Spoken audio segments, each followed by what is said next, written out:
मुगल साम्राज्य के पतन के कारण। तो मुगल साम्राज्य के पतन के लिए मुख्य कौन कौन से कारण उत्तरदायी थे, तो ये आज मैं आपको बताना चाह रही हूँ। तो औरंगजेब को एक राजा और राजनीतिक के रूप में सफल व्यक्ति नहीं कहा जा सकता, चाहे अनचाहे उनकी नीतियाँ मुगल साम्राज्य के लिए पतन का कारण रही है। मतलब उसके समय से ही मुगल साम्राज्य का पतन होना शुरू हो गया था। उसकी धार्मिक नीति जिसके उसके राजनीतिक आर्थिक कारणों में प्रभावित कर लागू किया था, बहुसंख्यक हिंदुओं के मन में प्रतिक्रिया उत्पन्न कर दी थी।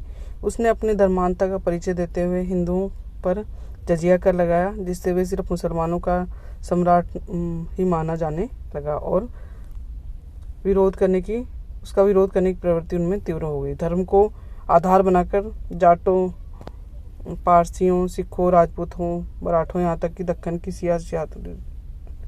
रियासतों ने भी क्षेत्रीय स्वतंत्रता के प्रयास आरंभ कर दिए। तो उत्तर मुगल कालीन सम्राट कौन कौन से थे? बहादुर शाह प्रथम 1707 से 1712, मुअज्जम जहांदार शाह 1712 से 1713, फिर है फर्रुखसियर 1713 से 1719, मोहम्मद शाह रंगीला 1719 से 1748, अहमद शाह 1748 से 1754, शाह आलम द्वितीय 1759 से 1806, अकबर शाह द्वितीय 1806 से 1837, बहादुर शाह द्वितीय जफर 1837 से 1858। तो क्षेत्रीय जो शक्तियां थी वो भी स्वतंत्र होने का प्रयास करने लगी, तो मुगलों को परेशान करने लगी। इन शक्तियों को दबाने में औरंगजेब की शक्ति एवं प्रतिष्ठा नष्ट हुई, फिर भी इन पर पूर्ण नियंत्रण स्थापित नहीं किया जा सकता। इस प्रकार हिंदुओं का समर्थन और सहयोग खोना औरंगजेब की एक बहुत बड़ी राजनीतिक भूल थी।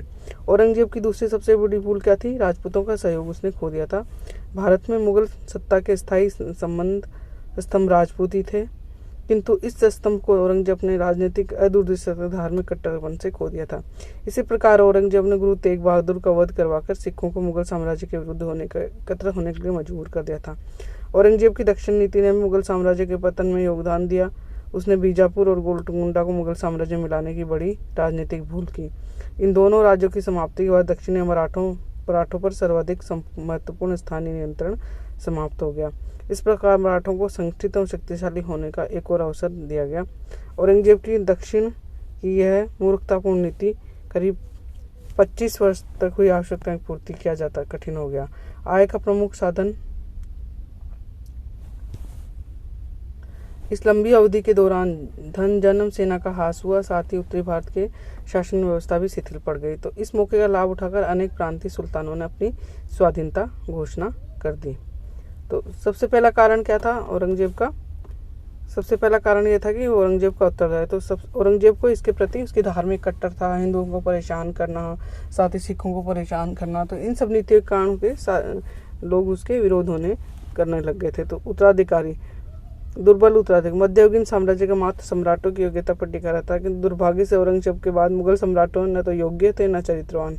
वे तलवार के अधिक स्त्री और शराब को प्यार करने लगे थे।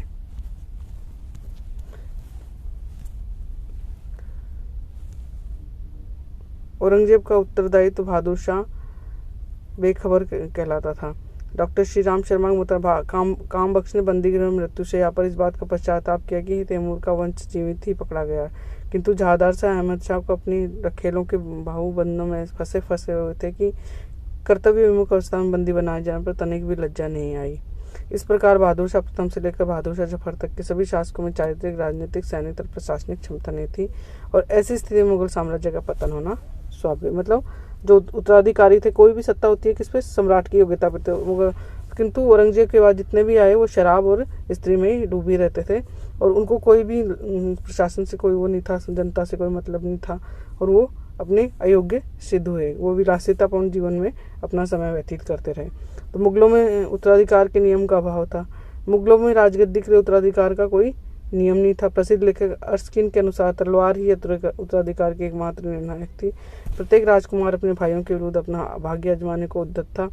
उत्तराधिकार का युद्ध इसका उदाहरण है। वस्तुतः मुगलों में बादशाह के जीवन काल में ही अथवा उसकी मृत्यु के पश्चात गद्दी के महत्वाकांक्षी दावेदारों में संघर्ष हो जाता था। इस संघर्ष में मुगल अमीर, दरबारी, सूबेदार, जागीरदारी, मनसब, महान की स्त्रियों तक भाग लेती थी, महल की स्त्रियां तक भाग लेती थी। इन संघर्षों में धीरे धीरे मुगलों की प्रतिष्ठा, शक्ति, धन और जनरल की अपार क्षति हुई, और इन संघर्षों ने मुगल साम्राज्य के पतन की पृष्ठभूमि को तैयार कर दिया। मुगल सामंतों का नैतिक पतन। तो मुगल सम्राट की नहीं अपितु उनके सामंतों का ही नैतिक पतन हो गया था। मुगल सामंतों के जीवन में शराब, स्त्री, षड्यंत्र, स्वार्थ, पद, लौलुपता का स्थान ही रह गया था। जदुनाथ सरकार के मतानुसार कोई भी मुगल सामंत 1 या 2 पीढ़ियों से अधिक समय तक अपना महत्व नहीं बनाए रख सकता। यदि किसी सामंत की वीरता के विषय में इतिहासकार 3 पृष्ठ लिखे तो उसके पुत्र के कार्यों का वर्णन केवल 1 ही पृष्ठ का होगा। उसके पौत्र का वर्णन कुछ इस प्रकार शब्दों में कोई उल्लेखनीय कार्य नहीं किया, समाप्त। इस प्रकार सामंतों के उत्तरोत्तर नैतिक पतन से मुगल साम्राज्य को क्षति पहुंचाई। मतलब एक कारण माना जाता है मुगल सामंतों का नैतिक पतन हो गया।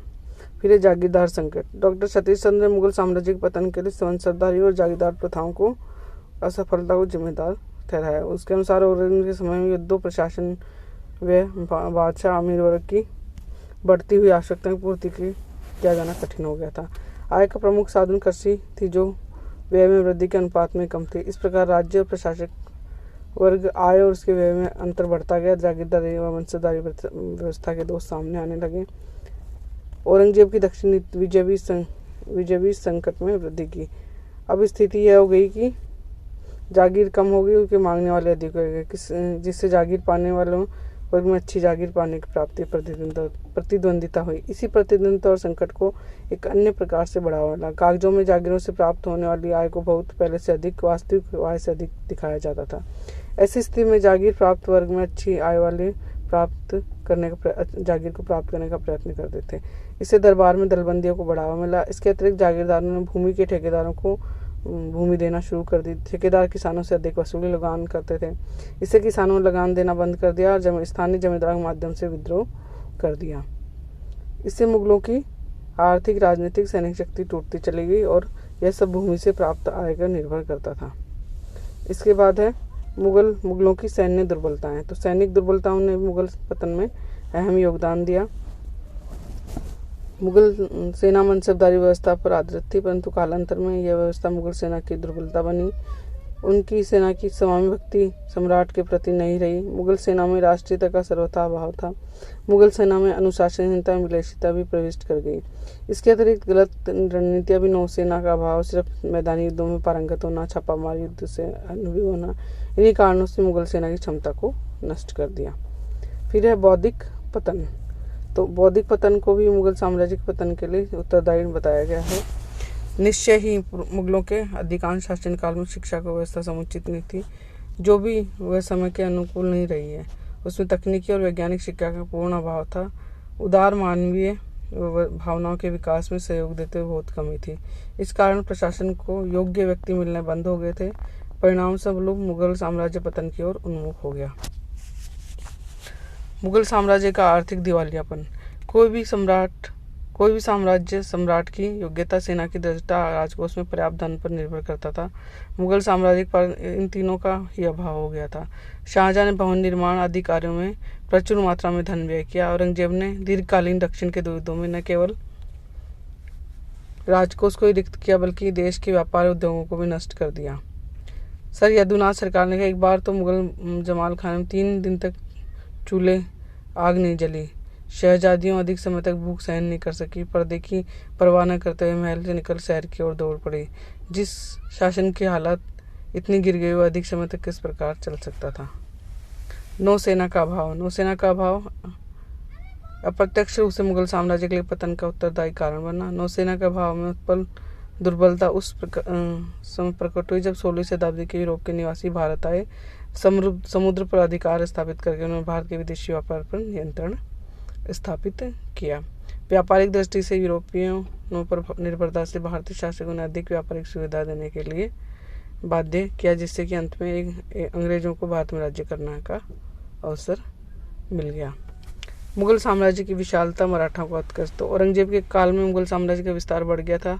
एक व्यक्ति के लिए एक केंद्र से इस विशाल साम्राज्य में संभालना मुश्किल हो गया था। औरंगजेब दक्षिण में मराठों से उलझकर असफल हो गए। मराठों के उत्कर्ष ने मुगल साम्राज्य को बोना और असहाय कर दिया था। इस प्रतिष्ठा को धूल में मिला दिया गया। इस विशाल साम्राज्य के कुछ समय पश्चात विभिन्न शक्तियां मुगल साम्राज्य से अलग हो गई और मुगल साम्राज्य का पतन शुरू हो गया। दरबार में गुटबाजी। तो औरंगजेब के पश्चात मुगल दरबार आपसी गुटबंदों का अखाड़ा बन गया। आसफ जाह, निजामुल मुल्क, कमरुद्दीन, जकारिया खां, अमीर खां, शहादत खां प्रमुख गुटों के नेता थे। इन गुटों में अक्सर युद्ध होते थे। इस प्रकार जहां औरंगजेब के पूर्व दरबारियों सरदारों जैसे महावत खां, अब्दुल रहीम खान खना, बीरबल, सादुल्ला खां, मीर जुमला आदि ने साम्राज्य के हितों की सुरक्षा की, वहीं बाद के सरदारों ने अपने स्वार्थों से अंधा होकर बादशाह और साम्राज्य दोनों को क्षति पहुंचाई। नादिर शाह अहमद शाह अब्दाली के आक्रमण। तो मुगल साम्राज्य की जो भी प्रतिष्ठा बची हुई थी तो दोनों विदेशी आक्रमणकारियों ने खत्म कर दी नादिर शाह और अहमद शाह ने। नादिर शाह द्वारा 1739 में मुगल सम्राट दिल्ली में कैद कर लिया, दिल्ली को जमकर लूटा, राजकोष को जितना भी धन, हीरे जवाहरात वस्तुएं सब अपने साथ ले गया। बची कुछ इज्जत को अहमद शाह अब्दाली 1761 में समय समाप्त कर दिया। पानीपत के तीसरे युद्ध से मुगल साम्राज्य के साथ मराठों की प्रतिष्ठा को धूल में मिला दिया। तो लास्ट कारण क्या है? यूरोपवासियों का आगमन। तो 1600 ईस्वी में स्थापित ब्रिटिश ईस्ट इंडिया कंपनी के भारत में व्यापार के नाम पर धीरे धीरे राजनीतिक प्रभुत्व में वृद्धि की। 18वीं शताब्दी के मध्य तक कंपनी ने यूरोप में आने वाली दूसरी शक्तियों को भारत में निकाल दिया। 1757 से 1764 ईस्वी के मध्य प्लासी और बक्सर के युद्धों के बाद British east India company Bihar, Orissa के स्वामी बन गए। इस प्रकार और अंग्रेजों के बढ़ते राजनीतिक प्रभाव से मुगल शक्ति को धक्का लगा और क्षीण होने लग गई और 17